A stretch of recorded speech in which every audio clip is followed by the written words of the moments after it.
Hi everyone. I just want to thank all of you for making our movie a journey.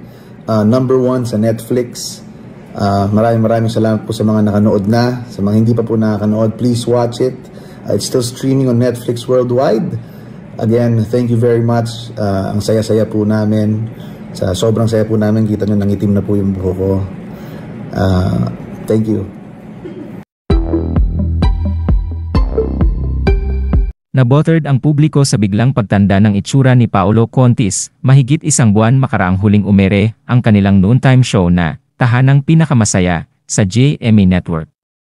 Napansin ng netizens ang malaking pagbabago sa mukha ni Paolo sa video ng pasasalamat niya sa comeback project niya na A Journey, kasama sina Kay Abad at Patrick Garcia na #1 ngayong napapanood sa Netflix. Nagulat ang karamihan sa itsura ni Paolo, na tila ang laki ng itinanda at parang natuyot pa daw, sabi ng ilan.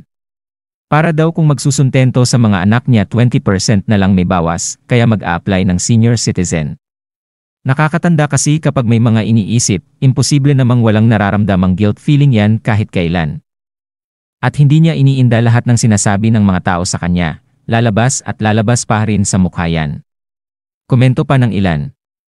Samantala marami naman ang humanga sa ipinakitang aktingan ni Paolo Contis, kasama sila Patrick Garcia at Kay Abad sa pelikulang A Journey. Give credit naman, he's really good sa A Journey. Huwag pairalin ang galit mo.